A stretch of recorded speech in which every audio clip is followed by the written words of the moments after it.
తాకట్లో ఉన్న మీ బంగారాన్ని విడిపించి ఆ రోజు ఆన్లైన్ రేటుకి కొంటాం. Sharma gold company.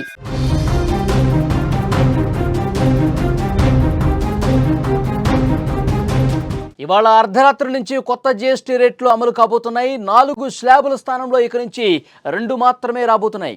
ఇప్పటికే కార్ల ధరలను కంపెనీలు తగ్గించేశాయి. దాదాపు ₹1,00,000 వరకు ధరలు తగ్గాయి. మరొక పక్క 10% వరకు టీవీల ధరలు కూడా తగ్గబోతున్నాయి.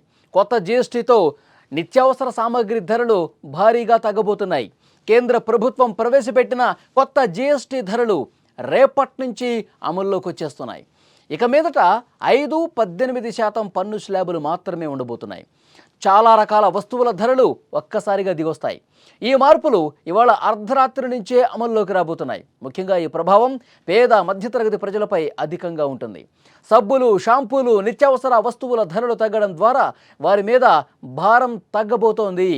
ఇక ప్రధానంగా ప్యాకింగ్ చేసిన వస్తువులు కొనుగోలు చేస్తున్నప్పుడు వినియోగదారులు జాగ్రత్త వహించాల్సి ఉంటుంది. వినియోగదారుల వ్యవహారాల శాఖ గతంలో ఇచ్చిన మార్గదర్శకాలు సవరించడంతో స్థానిక దుకాణాల్లో కొంత గందరగోళం తలెత్తే అవకాశం ఉందని విశ్లేషకులు చెబుతున్నారు. సెప్టెంబర్ 22కు ముందు తయారై ప్యాకింగ్ చేసిన వస్తువులపై కొత్త ఎంఆర్పీతో స్టిక్కర్లు అతికించేందుకు అనుమతించింది. అయితే పాత ఎంఆర్పీ కనిపించేలా ఉండాలని స్పష్టం చేసింది. అంటే పాత కొత్త ఎంఆర్పీ ధరలు వస్తువుపై కనిపిస్తాయన్నమాట. దీంతో అయోమయానికి గురి కాకుండా కొత్త ధర ఏది, ఎంత మేర తగ్గింది అన్న విషయాన్ని కూడా గుర్తించాల్సినటువంటి అవసరం ఉంది. లేకుంటే కొందరు దుకాణదారులు పాత ధరలకే విక్రయించి అదనంగా వసూలు చేసే ప్రమాదం ఉంది. దీన్ని వినియోగదారులు తప్పకుండా మీరు దుకాణానికి వెళ్ళినప్పుడు, మీరు వస్తువులు కొనుగోలు చేసినప్పుడు 2 రకాల ఎంఆర్పీలు ఉన్నాయో లేదో తెలుసుకోండి. అప్పుడు మాత్రమే కొనుగోలు చేయండి, లేకపోతే ప్రశ్నించండి అని కూడా ప్రభుత్వం చెప్తోంది. ఏమేమి తగ్గుతాయి ఒక్కసారి పరిశీలిస్తే పాలు, నెయ్యి, పన్నీర్, చీజ్, డ్రై ఫ్రూట్స్, స్వీట్లు, ఫ్రూట్ జ్యూస్, సబ్బులు, shampoo, toothpaste, tooth brush, face powder, oil, talcum powder ధరలు, అలాగే ఎయిర్ కండిషనర్లు కూడా, టీవీల మీద కూడా స్వల్పంగా ధరలు తగ్గే అవకాశం ఉంది. ఇక ఇప్పటికే పలు కార్ల కంపెనీలు కార్ల ధరలను తగ్గించాయి.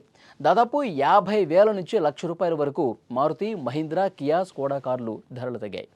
వాటితో పాటు టెక్స్టైల్స్, షూస్ ధరలు కూడా తగ్గినట్టుగా మనకు అర్థమవుతోంది. ఇవాల్టి నుంచే ఇవన్నీ కూడా అమల్లోకి వస్తున్నాయి. నిత్యావసర వస్తువుల ధరలు దాదాపు చాలా వరకు తగ్గడంతో ముఖ్యంగా పేద మధ్యతరగతి ప్రజలకు ఒక ఊరట కలిగే అంశం.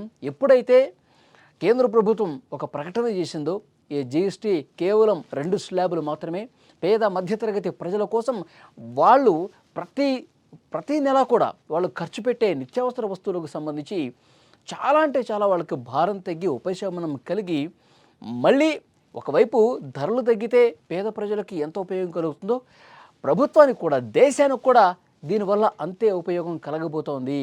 ఎందుకంటే మార్కెట్లో ఇవి ఎక్కువ కూడా సామర్థ్యం పెంచుతారన్నమాట. పేద మధ్యతరగతి ప్రజల సామర్థ్యం, కొనుగోలు సామర్థ్యం పెరిగితే అది దేశానికి ఉపయోగకరం అని చాలా స్పష్టంగా చెప్తున్నటువంటి సిచ్యువేషన్ ఉంది. సో ఏం తగ్గితే ఏం తగ్గవు అన్న విషయానికి సంబంధించి ఇప్పటికే చాలామంది క్లారిటీ వచ్చేసింది. మన వంటింట్లో ఉండే అన్ని సామాగ్రిలు దాదాపు చాలా వరకు తగ్గే అవకాశం ఉంది. ఒక పేదవాడి బడ్జెట్ చూసుకుంటే 2,000 నుంచి ₹5,000 వరకు ఈ బడ్జెట్ తగ్గుముఖం పట్టే అవకాశం ఉన్నట్టుగా స్పష్టంగా సమాచారం వస్తుంది.